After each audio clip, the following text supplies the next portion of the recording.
Hello mọi người, Vĩnh Vàng. Hello mọi người. Sao bố không quay quay đi ra đây. Cô là Vĩnh Vàng. Ăn cơm. Anh ơi, anh để lối đây này. Ồ, lối rồi. Tôi sẽ làm mukbang ăn cơm. Đấy là anh cơm cuộn rong biển. Cuộn rong biển chấm tương.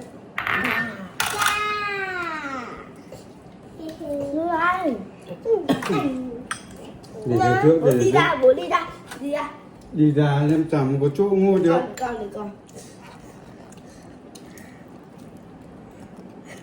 Phải ra kia đi. Đi ra kia. Ra kia nhiều mới ăn. Em chấm tương cá với. Cho em chấm tương cá với. Các bạn nhìn này.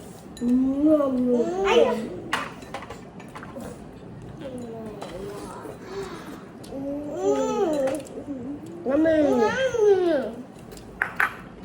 các bạn mới làm thử ở nhà nha. Đi đồ đây, cà phê ngon.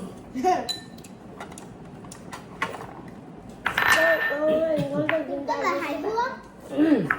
Hài hước. Tôi rất vui vẻ.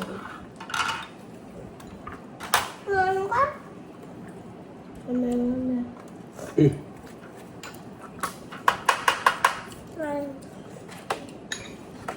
Cá ngoài lần mình cá các bạn hãy tự làm cho mình nha. chiên lên thì cá rồi. Các bạn có thể có nước thế này. Lần sau các bạn phải cần rong biển. Còn ngoan này. Các bạn đánh nhanh hơn người Tùng á.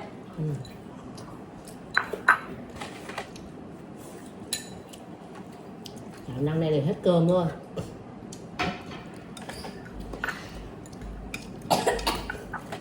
Các bạn ơi, không phải anh thôi. Chị ta. Tôi sẽ im lặng để anh nha.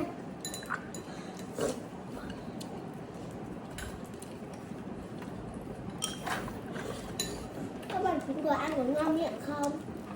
Các bạn cứ làm gì ở nhà nha. Thì bạn hãy đến nhà tôi đảo hóa Dân Thi để mua rong biển cực kỳ ngon. Nhà Thúy Dân đảo hóa Dân Thi. Nó sẽ cho bạn chơi. Nó còn cho bạn xem tới nhà tôi để bạn đến nhé.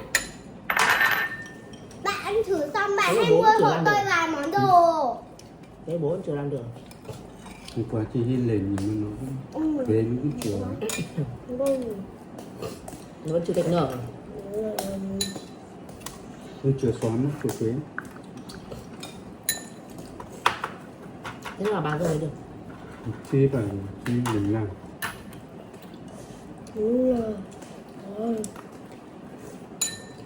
Thằng chí đi dành cho cuối con thôi mà. Nó báo lúc Bọn chưa chấm thêm này. Đấy đời đó là mình thấy chưa? Cái ngon lắm. Ngọt. Các bạn cũng hãy mua tương cá nhé các bạn. Nhà ai mà chẳng có tương cá. Đúng nhỉ? Nhớ nhà cũng có. Chưa? Nhớ nhà cũng có. đúng rồi. Chỉ có nhà chị bố không có. Nhưng nhà có nhưng mà hết.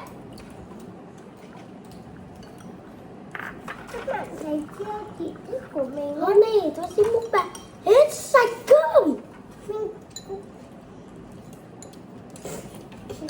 Hết sạch cơm luôn. Cá đi. Không, bố mẹ không còn cái việc để ăn nước đâu. Bố mẹ phải thua.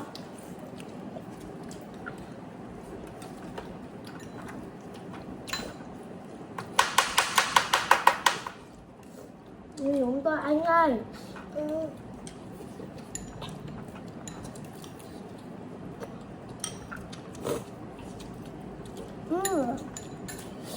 Ôi.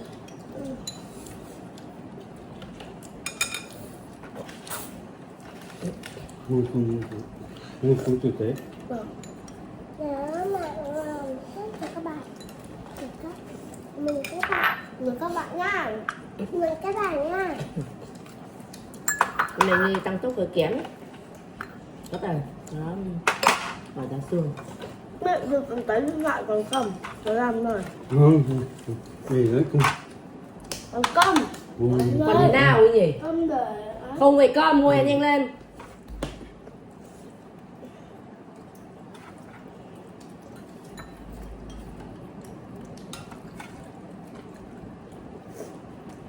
Cái là gì đấy? Dầu đun cho kỹ ra.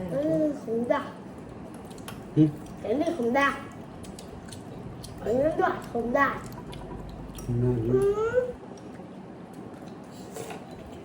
Đó, đóng kính mọc ra. Nó người lớn tạp hóa của mình.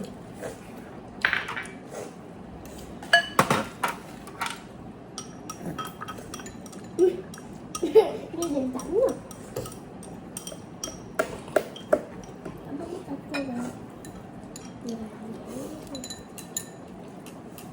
Đó, được chữ. Ngon được có mất trong cái chùa.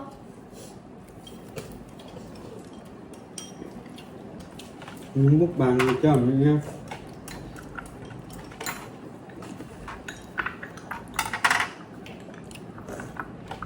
Mệt ra.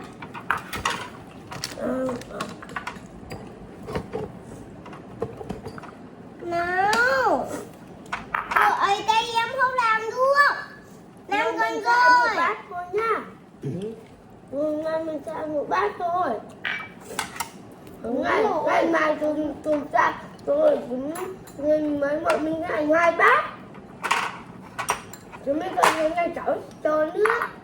Đúng rồi, tạm biệt các bạn nha. Tạm biệt các bạn. Tạm biệt các bạn. Chắc bấm video